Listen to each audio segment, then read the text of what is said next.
الكوبي رايتس ريزيرفد باي جوسوس نت. هنشرح النهارده ازاي بنفعل باقة 13000 فليكس ببلاش، او نشحن باقة 13000 فليكس اللي هي فليكس 200 ببلاش، بدل ما تحط 200 جنيه رصيد صافي على الخط بتاعك وتبتدي تفعل الباقة. انا فعليا جاي في الفيديو ده اعرفك ازاي تفعلها ببلاش. الاهم من كده عمو الشبح حابب ان هو يقول لكم كلمتين، فياريت كلنا نسمعهم منه. عزيزي وحشتني جدا، اسأل عليا بقالي فترة كبيرة ما ظهرتش في أي فيديو مع محمد هنا على القناة دي بتاعتكم انتوا، فاسأل عليا دايما بقى يا عزيزي. الأهم من كده حابب نقول كلمتين مهمين جدا. أولا هتحط لايك للفيديو ده، وثانيا وده أهمهم إن أنت تعمل سبسكرايب في القناة وتفعل الجرس بكل الإشعارات عشان ينزل لك كل جديد، وده الحاجة الوحيدة اللي بتدعمنا بيها عشان نفضل ننزل لك حاجات تانية باستمرار. خلينا نقول كلمتين تانيين، استحملني معلش يا عزيزي، غايب بقالي فترة بقى، سيبني اتكلم براحتي. هقول لك كلمتين صغيرين. زميل انت في حال الذرة والاشباح فطورة. يلا بينا نكمل مع محمد باقي الفيديو ده. يا اهلا بيكم، انا محمد ودي قناتكم مدرسه اشباح النت. قبل ما نبدا كالعاده ما تنساش تحط لايك للفيديو ده، ولو انت جديد معانا ما تنساش تعمل سبسكرايب في القناه وتفعل الجرس بكل الاشعارات عشان يوصلك كل جديد. خلينا بقى ندخل في تفاصيل الجزء اللي عمله مباشره كده، وازاي نفعل او نشحن باقه ال 13000 فليكس ببلاش من غير ما ندفع اي حاجه. ركز معايا عشان الخطوات هتكون فيها سنه ذكاء، فركز معايا. مبدئيا عزيزي كل اللي نحتاجه خطين. طبعا خلينا كده في البدايه ان انا اوريك شكل الوحدات عندنا، وان انا موجود فعليا في عيله فليكس. طبعا الرقم اللي هو موجود ده نبتدي نخفيه في المونتاج. جميل جدا. المفروض حاليا ان ده المتبقي من الباقه بتاعتي، وفاضل لي 27 يوم على التجديد. خلينا بقى نقول الخطوات. اولا لازم الخط بتاعك ما يكونش عليه اي مديونيه، اللي هو الاستلاف بتاع الرصيد اللي انت بتاخده من الشركه، او ان انت عامل مكالمات على النوته. لو انت عامل الكلام ده كله لازم تسدده الاول.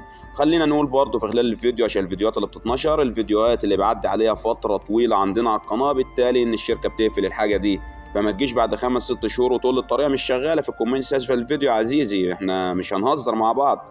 مبدئيا كده خلينا نخش على تاني نقطة. يبقى أول حاجة عرفناها إن الخط بتاعي ما يكونش عليه استلاف. تاني خطوة عندنا لازم نتأكد منها إن أنا لازم يكون معايا خطين، خط هنا وخط هنا. الخطين طبعا لازم يكونوا فودافون يا عزيزي. طبعا احنا هنهزر ولا ايه؟ لازم يكونوا فودافون. هتجيب خط وي يعني شغال على فودافون؟ مش هينفع. فخط وي رقم 1 ده لازم يكون فليكس 200 اللي هو صاحب عيلة زي ما هتشوف كمان شوية. والخط التاني ده اللي هو الخط بقى اللي هتفعل عليه الوحدات بتاعتك اللي انت عايز تاخدها. جميل خالص. يبقى لازم يكون عندنا ايه؟ خطين. الخط الاولاني بيدعم ايه؟ لازم يكون فليكس 200 بالشكل ده، اللي هو خط فليكس 200 اللي هو صاحب عيلة يعني. والخط التاني اللي عندنا ده لازم يكون بقى الخط بتاعنا اللي احنا نبتدي نفعل عليه الوحدات بتاعتنا. جميل جدا. دي تاني نقطة عندنا. تالت نقطة بقى، هتتابع معايا الفيديو ده، ولازم تحط لايك للفيديو، ولازم ان انت تشترك في القناة. وان شفت الطريقة دي في اي مكان قول له كده بمنتهى الصراحة: all copyrights reserved by جوسوس نت. مش اكتر من كده. هنستخدم عدد 2 سكريبت هتلاقيهم موجودين في اول كومنت مثبت تحت الفيديو ده. وما تنساش تكتب لي تحت الفيديو ده الشبح في المدينه، وعمو الشبح طبعا بيمسي عليكم في بدايه الفيديو، ما تنساش ان انت تمثل عليه برضه. خلينا نخرج من المكان ده وخروج من مستر جوست او حساب مستر جوست، ونبتدي ندخل للحساب اللي بعده اللي المفروض ان احنا هنبتدي نشتغل عليه. الحساب اللي بعده اللي هو المفروض بقى اللي هو الخط اللي هو فليكس 200. خلينا بقى نقول الخطوات بالتفاصيل المملة. يعني ايه؟ احنا ذكرنا في البداية كده الحاجة اللي احنا نحتاجها، بس ما ندخل ونتعمق في تفاصيل الشرح دلوقتي لازم ان احنا نبين شوية حاجات كده وتركاية موجودة معانا في الشرح. اولا الخط اللي احنا جبناه اللي هو فليكس 200، وادي النظام بتاعه بالشكل ده. لو رحنا على نظامي هنلاقيه اللي هو فليكس 200 وصاحب عيلة، والمفروض اللي هو بياخد 13000 فليكس. جميل جدا. هنرجع على الصفحة الرئيسية بالشكل ده، وادي الفليكس 200 بتاعنا. لو لاحظت الخط الثاني كان مكتوب فليكس فاميلي 200 هنا، اللي هو ايه؟ اللي هو من ضف العيلة، ان هو مش صاحب عيلة اصلا، انما الخط اللي صاحب عيلة بتلاقيه موجود مباشرة كده فليكس 200. جميل خالص. المفروض حاليا ان الخط ده فيه 163 وحدة، والمفروض فاضل 3 ايام على التجديد. خلينا هنا نزود حاجة إضافية على الخط بتاعنا اللي احنا بنحتاجه. الخط لازم يكون فيه أيام، لازم الأيام دي تكون موجودة فيه يوم، فيه 2، فيه 3، فيه 10، فيه 30، فيه 28، فيه 25. مفيش 30 طبعا يا عزيزي، بس احنا بنقول أي أرقام وخلاص. المهم إن هو يكون فيه ارقام هنا اللي هو في عدد للتجديد. انما بالنسبه للوحدات اللي عندك هنا فاحنا مش هنحتاجها، يعني الوحدات هنا بقى موجود معاك 10000 وحده، موجود معاك 5000، موجود معاك 4000، ما تقلقش من القصه دي كلها، مش هتسحب منها حاجه من خلال السكريبت اللي احنا مبرمجينه لك مخصوص. جميل جدا، ده اول خط معانا. بعد كده هنبتدي نخرج ونروح بقى نتوجه فين؟ على الخط التاني بتاعنا اللي هو الخط بقى اللي احنا هنشتغل عليه حرفيا ونحط عليه الوحدات بتاعتنا. انا بشرح لك طبعا على خط تاني غير الخط بتاعي اللي انا مفعل عليه الوحدات، فده خط تاني المفروض ان هو على فليكس 45، والمفروض حاليا ان الوحدات بتاعته منتهيه. لو رحنا على نظامي بالشكل ده المفروض كده ان الدنيا تمام ما فيهاش اي مشاكل، وهو على فليكس 45 وما عندوش اي وحدات زي ما حضرتك شايف. تعال نعمل ريفرش تاني عشان المصداقيه بتاعتنا. طبعا احنا في غنى عن ان احنا نعمل الكلام ده، اصلا انتم متابعينا من زمان وعارفين الكلام ده.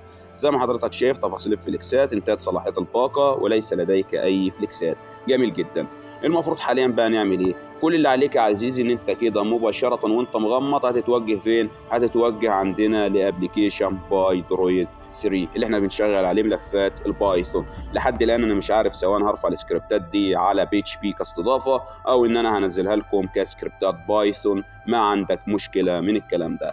هندخل على الباي درويد 3 بالشكل ده، وطبعا عندي السكريبتات بتاعتي اوبن سورس اللي هي مفتوحه المصدر اللي هي مش متشفره عموما، وبايثون عموما هي لغه برضه اوبن سورس، ما علينا. فخلينا دلوقتي نقول له اوبن، وبعد كده هنبتدي ندخل على الملفات عندنا اللي انت حملتها، ولو كاستضافه هتدخل على الموقع مباشره وتنفذ معايا نفس الخطوات. هقول له هنا نيو فيرست، بعد كده هنا كل اللي عليا ان انا هبتدي اختار السكريبت الخاص بيا. ادي اول سكريبت، مباشره كده اقول له اوبن برضه. بعد كده من هنا هبتدي اختار تاني سكريبت بتاعنا واللي هو الخاص بالدعوه. جميل خالص. المفروض عندي حاليا 2 سكريبت. المفروض حاليا بقى هنعمل ايه؟ هنروح على اول سكريبت فيهم اللي هو خاص بارسال الدعوه ونبتدي نشغل السكريبت. طيب السكريبت ده فايدته ايه؟ ركز معايا بقى عشان الهبد كتير فعلا.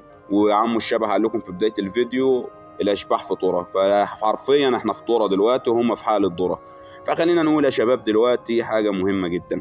المفروض ان انا دلوقتي لو نرجع بقى للخط الاساسي، انا بحاول اشرح لك كل حاجه بالتفصيل الممل. الفيديو طول، الفيديو قصر، الفيديو مش عارف ايه، انا ماليش علاقه. اهم حاجه عندي ان انت تفهم الدنيا ماشيه ازاي، وفكك انت من اي حاجه تانية. انت عزيزي اللي تهمني، غيرك علمته كتير زمان من قنواتي القديمه وما بتمرش فيه، بياخد الحاجه بتاعتي ويرجع بعد كده يقول لك ده انا وانا بس. اعوذ بالله من كلمه انا. خلينا دايما احنا ما بنبخلش على حد بالعلم اللي موجود عندنا، وفي حاجات كتيره جايه في الفتره الجايه. وده طبعا الخط الاساسي بتاع فليكس 200 بتاعنا. خلينا ندخل عليه. والمفروض حاليا ان انا عايز اضيف فرد للعيله، هنقول له من هنا اضافه فرد للعيله. المفروض ان اعلى حاجه موجوده عندي قد ايه؟ 5200 فليكس. طيب هل ال 5200 فليكس ده اللي انا محتاجهم في الوحدات؟ انا داخل الفيديو في البدايه بقول لك ان انت هتاخد 13000 فليكس. هل ينفع ان انا اضيف الرقم بتاعي واخد 5200 فليكس؟ لا طبعا مش هينفع. طب هنعمل ايه؟ كل اللي عليك ان انت هتروح على السكريبت بتاعي وهو بيديك 12870 وحده اللي هم يعتبر 13000، لان ما ينفعش اديك ال 13000 كامله. فخلينا هنا نبتدي نكتب اول حاجه يطلبها منك السكريبت اللي هو اكتب رقم اللي هو صاحب العيله اللي هو فليكس 200. دلوقتي الرقم اللي هو بقى اللي احنا جايبينه نضيف فيه الرقم بتاعنا، فهو ده اسمه رقم صاحب العيله اللي هو المالك للعيله اللي هو فليكس 200. هنبتدي نكتب الرقم بتاعه. بعد كده السكريبت بيقول لك اكتب الباسورد الخاص برقم صاحب العيله، كتبناه. بعد كده بتدوس انتر. بعد كده بيقول لك اكتب الرقم بقى اللي عايز تفعله للوحدات اللي هو اسمه ممبر نمبر، بتبتدي تكتبه بالشكل ده وندوس انتر. فمباشرة كده هتلاقي ان السكريبت بدأ يشتغل معاك. طبعا بيكون في ديزاين كده انا حاطه اللي هو شوية الوان على شوية حبشتكنات كده اللي هو اسمي ومش عارف ايه. فطبعا هنا المفروض ان هو جايب لنا فيلد ليه؟ لان الشبكة عندي ضعيفة. فخلينا نكتب الحاجة مرة تانية وخلينا نشغل السكريبت مع بعض. ونبتدي ننتظر لحظات لحد ما يحمل لنا باقي البيانات بتاعتنا. خلاص كده المفروض ان هو بدأ يشتغل وجميل جدا. المفروض اللي هو قال لك دلوقتي ايه؟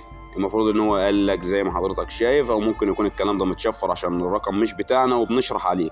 فخلينا نقول لك دلوقتي قال لك تمت الاضافه بنجاح. خلاص على كده تبتدي تخرج وتخش على السكريبت الثاني وتبتدي تشغل السكريبت الثاني. ركز بقى ان السكريبت الثاني هنا بتخلف الارقام. يعني ايه؟ المره اللي فاتت في البدايه احنا كتبنا رقم صاحب العيله وباسورد صاحب العيله، بعد كده الرقم اللي احنا بنفعل عليه. هنا هتبتدي تكتب الرقم اللي انت بتفعل عليه الوحدات وباسورد الرقم اللي انت بتفعل عليه الوحدات، بعد كده رقم صاحب العيله. يعني السكريبت الاول بتكتب فيه ايه؟ السكريبت الاول بكتب فيه رقم صاحب العيله اللي هو فليكس 200 وباسورد صاحب العيله، وبعد كده بكتب الرقم اللي هفعل عليه الوحدات. السكريبت الثاني اللي انت بتشتغل عليه هيبتدي تكتب الرقم بتاعك اللي هتفعل عليه الوحدات وباسورد الرقم اللي هتفعل عليه الوحدات، بعد كده رقم صاحب العيله اللي هو فليكس 200. الفكره وصلتك؟ مش هتكلم فيها تاني. بعد كده كل عليا دلوقتي ان انا هبتدي ادوس انتر، هبتدي انتظر لحظات. المفروض حاليا ان هو ادانا رد ان هو تمت قبول الدعوه. جميل جدا وعسل جدا. المفروض كده ان السكريبتات بتاعتي انتهينا منها. بعد كده هتوجه لنا فودافون، وهروح بقى للحساب اللي هنين. هروح افتح الحساب الخاص بيا اللي هو فعليا بتاعي، اللي هو ان انا هفعل عليه الوحدات بقى. هروح افتح الحساب الخاص بيا بالشكل ده. بعد كده كل اللي علينا دلوقتي ان احنا بعد ما ندخل على الحساب الخاص بينا نضغط على كلمة المزيد، الثلاث شرط اللي تحت. بعد كده نروح على تواصل معنا من المكان ده. هنعمل ايه في تواصل معنا؟ هتعرف دلوقتي كل حاجة، فركز معايا. بعد كده كل اللي علينا دلوقتي ان احنا نختار كلمة العربية بالشكل ده. بعد كده كل اللي علينا دلوقتي ننتظر لحظات لحد ما يحمل معانا. بعد كده هنا يقول لك الاستفسار عن ايه، هتقول له علامة الاكس دي وتقول له من المكان اللي فوق ده خدمة العملاء. انا عايز يا عم الحاج اكلم مين؟ خدمة العملاء. هو طبعا هيبيض عليك شوية، بس طبعا لازم يكون النظام بتاعك اتغير. ليه؟ اما بتضيف الرقم بتاعك في اي فليكس اللي هو صاحب عيلة، لا النظام بتاعك بعد حوالي 10 دقايق وربع ساعة كتير بتلاقيه مكتوب فليكس فاميلي ممبر، اللي هو هوريها لك دلوقتي. فعشان تعرف تتواصل مع خدمة العملاء لازم تكون على نظام فليكس عموما، ولازم تكون الخط بتاعك بقى تحول لفليكس فاميلي ممبر عشان تقدر تتواصل معاه. انما لو الخط بتاعك كان اصلا على نظام فليكس فمباشرة كده اول ما بتدخل على الخط بتلاقي ان هو تحول لفليكس فاميلي ممبر، وبعد كده بينفع تكلم خدمة العملاء دايركت. انما لو 14 قرش او بالثانية والكلام ده لازم ان انت تنتظر حوالي 10 دقايق وربع ساعة قبل ما تكلم خدمة العملاء، ان هي بس النظام يتغير وبعد كده تعرف تكلمهم. طبعا هنا بتكتب خدمة العملاء مرة تانية. انا بشرح بالتفصيل الممل، ما تنساش تحط لايك، تعب لينا وقدر التعب بتاعنا. بعد كده كل عليك دلوقتي خدمة العملاء مرة تانية. هو بقى مباشرة كده يقول لك انت عايز ايه، قول له خدمات فليكس. ممكن تحدد سؤالك هتقول له خدمات فليكس. هنا بقى جايب لك شوية حاجات، هتنزل تحت على حاجة اسمها طلبي غير موجود بالقائمة. بعد كده تدوس عليه، هيقول لك هنا اتفضل اقدر اساعدك ازاي. ده انت بوت، بص بوت فعلا. خدمة العملاء مرة 5 ونقول له روح. هنا عندك بيقول لك عايز ايه، هتقول له هنا اديني خدمة العملاء يا عم السكالانس. اول ما تضغط على خدمة العملاء بالشكل ده يقول لك عزيزي العميل سوف يقوم احد ممثلي خدمة العملاء بمساعدتك في اقرب وقت. وعشان ما اطولش عليك بدأت فعليا ان انا اسجل المحادثة كلها عشان ما نطولش مع بعض. الأهم من كده دلوقتي قالوا لي بعد ما الشات هيسجل والكلام ده، قالت لي ردت عليا من خدمة العملاء الأستاذة سما، قالت لي صباح الخير معك سما، ممكن أتشرف باسم حضرتك؟ قلت لها اسمي محمد. قالت لي أهلا بحضرتك يا أستاذ محمد، يا رب تكون بخير، استفسارك على نفس الرقم؟ قلت لها أيوه نفس الرقم. قالت لي أساعدك إزاي؟ شرفتني جدا. قلت لها حضرتك دلوقتي أنا في عيلة فيليكس والمفروض إن الباقة بتنزل لي لما صاحب العيلة يجدد، وهو جدد وباقته فاضل فيها 10 أيام وتنتهي، ووحداتي نازلة صفر من بداية تجديده. قلت يمكن عيب عندكم وهيتصلح، إنما إلى الآن الوحدات بتاعتي ما نزلتش. قالت لي طيب هو يا فندم لو جدد الباقة مدتها بتكون 28 يوم، ازاي يجدد باقة وهتنتهي كمان 10 ايام؟ قلت لها لان زي ما وضحت لحضرتك من يوم ما ضافني وانا بقول مشكلة عندكم، وتواصلت مع اكتر من شخص وقال المشكلة هتتحل والمشكلة للان ما اتحلتش. قالت لي ممكن توضح لي رقم صاحب العيلة؟ بعت لها الرقم الخاص بصاحب العيلة. قالت لي خلاص ممكن لحظات معايا راجع حساب حضرتك من خلال 2 4 دقايق. خدت حوالي 7 دقايق كده وردت عليا، قالت لي شكرا لانتظارك، وقالت لي ان الخط بتاعك عليه مديونية اللي هو الاستلاف، قالت لي سدده والوحدات هتنزل لك. وقلت لها تمام هبتدي ان انا اسدد الاستلاف ده. قالت لي انا مع حضرتك. قلت لها خلاص هسدد الفلوس دلوقتي في فودافون كاش يا فندم. قالت لي تمام ولا يهمك. المفروض لحد الان ان الكلام مفهوم ومفيهوش اي مشاكل في المحادثة الجميلة اللي احنا بنتحدثها مع الاستاذة سما دي. بعد كده فعليا انا سددت الفلوس اللي كانت عليا من الاستلاف بتاعي، وقلت لها تم سداد حضرتك. قالت لي ممكن دقايق معايا، قلت لها مع حضرتك. قالت لي شكرا لانتظارك وبعتذر لك جدا على التاخير. قلت لها ولا يهمك يا فندم. يعني شوف الواحد بيتكلم باسلوب فوق المحترم بشويه، لان انت هتاخد منهم دلوقتي باقه كامله. قالت لي الفليكسات نزلت لحضرتك. شايف حضرتك الفليكسات نزلت لحضرتك، بعتذر لك جدا عن المشكله. وانا دلوقتي فاتح حسابي فين؟ على الموقع. ما انتم مش هتصيعوا عليا بقى تقولوا لي الفليكسات نزلت وارجع اكلمكم مره تانية والفليكسات دلوقتي لسه ما نزلتش قدامكم. يعني دلوقتي المفروض ان الفليكسات على الموقع لسه ما نزلتش. ما خليك صايع. يعني انا فاتح الحساب بتاعي على الموقع، وكمان ان انا فاتح بكلمهم على الابليكيشن. هرجع لك تاني على الابليكيشن هقول لك الوحدات ما نزلتش. شكرا جدا لحضرتك، بس الوحدات بتاعتي ما نزلتش زي ما حضرتك شايف. قلت لها شكرا لحضرتك، بس انا فاتح الموقع ولسه ما نزلتش الوحدات. جميل جدا. وهناك بروح اعمل ريفرش، وعملت تسجيل خروج، وابتدي ان انا ادخل على الحساب. لعل ممكن الحساب بتاعي يكون مثلا معلق او في مشكله او في اي حاجه، فبدات ان انا اسجل خروج وبدات ادخل مره تانية فين؟ على الحساب الخاص بيا. كتبت الرقم والباسورد على الموقع، وبعد كده قلت له جو تو ماي اكونت. بعد كده مباشرة فتح معايا ولقيته زيرو فليكس برضه. فأنا هنا رجعت لها تاني مستني الرد بتاعها، وبعد كده أرجع أعمل ريفرش مرة تانية على السايت، ممكن تكون اللي هي بتفعله أو الكلام ده.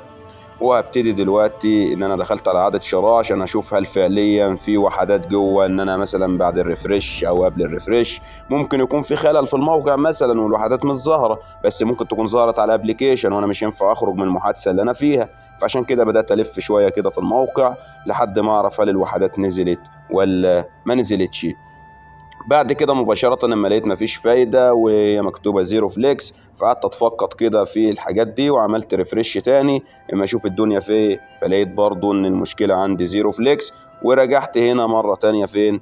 على ابليكيشن انا فودافون. بعد كده مباشرة رجعت على السايت تاني بتأكد برضو كل ده بتأكد، وفعلا لقيت ان الوحدات نزلت لي اللي هي 12870 فليكس زي ما هو ظاهر قدام حضرتك.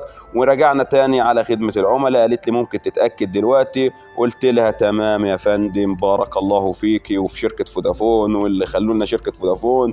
وطبعا مش عايز اقول لكم ان اسعار الكروت غلت في الفترة اللي احنا بنكلمكم فيها دي، ويعني والاسعار هتبتدي من الساعة 12 حرفيا النهارده اللي هي 12 صباحا، هتبتدي ان هي تتطبق فعليا في كل مكان. زي ما حضرتك شايف الباقة نزلت لي فعليا. خد بالك الفيديو ده ما فيهوش اي لعب، والباقه دي فعليا شغاله بنفس الطريقه اللي انت شايفها دي، زي ما كنا بنجدد باقه فليكس زمان من خلال البوت نفسه بقى، مش من خلال خدمه العملاء. هو مش عارف انت انضفت امتى في خدمه في رقم صاحب العيله، وده اللي بيخلي عنده خلل او ايرور في دماغه. هو مش عارف انت انضفت امتى، ومش عارف هو لا وحدات متقسمه معاه، ولا ان انت المفروض من الوحدات بتاعته كانت اتنقلت لك والباقه بتاعتك موجوده صفر، عشان كده بيحصل معاه ايرور. قالت لي انهي الشات دلوقتي لو ما عندكش اي سؤال او استفسار تاني. فشكرا لذوق حضرتك، يومك سعيد يا استاذه سما، وشكرا لشركه فودافون كلها. وحاليا المفروض ان احنا نبتدي نعمل ريفرش، والوحدات نزلت عندنا دلوقتي 12870 فليكس زي ما حضرتك شايف. الوحدات نزلت عندنا حرفيا. لو رحنا على النظام بتاعنا هنا اللي قلت لك اوريهولك، فليكس فاميلي ممبر زي ما حضرتك شايف بالظبط. هنبتدي نعمل خروج بالشكل ده، وهنبتدي ان احنا ندخل على رقم صاحب العيلة بقى اللي هو ضايف الرقم عنده. وكل ما ندخل على رقم صاحب العيلة بالشكل ده، كل علينا دلوقتي ان احنا هنروح على افراد العيلة عنده او فرد العيلة. مباشرة كده المفروض ان احنا نلاقي رقمنا ظاهر عنده. لا بس دلوقتي المفروض ان زي ما قلت لك الشبكة قد تكون ضعيفة او مش محملة او الكلام ده، او بيكون في مثلا تهنيجة كده، فبتبتدي ان هي تظهر بعد مرة او اتنين. زي ما حضرتك شايف افراد العيلة 1 من 2، والمفروض حاليا ادي الرقم بتاعي وموجود جنبه 12870 فيليكس. ودلوقتي بعد 10 دقايق رجعت لك بعدد الوحدات الجديدة اللي هو 11621 من أصل 12870. لحد هنا عزيزي بكون انتهيت من فيديو النهاردة. ما تنساش ان انت تحط لايك للفيديو ده، وان لو انت جديد معانا ما تنساش تشترك في القناة. الفيديو الجاي هيكون خطير جدا. كلمة في سرك يا عزيزي، مش عايز حد يسمعنا. الفيديو الجاي هيكون عن وحدات الأورنج لا حصر لها. أيوة زي ما زد اكس سي نزل على القناة كده بالظبط. وحدات كتيرة جدا هتنزل خط اورنج. وطبعا كل حاجه بتنزل بتكون بالدعم بتاعكم. ما تنساش تشير الفيديو ده في كل مكان عشان الناس كلها تستفاد. ما تنساش ان انت تدعمنا وتعمل لايك للفيديو وتشترك في القناه وتفعل الجرس بكل اشعارات. ما تنساش تشوف الفيديوهات اللي فاتت وتنتظر الفيديوهات الجايه. اشوفكم فيديو الجاي على خير، انا وعمو الشبح. سلام يا قمر.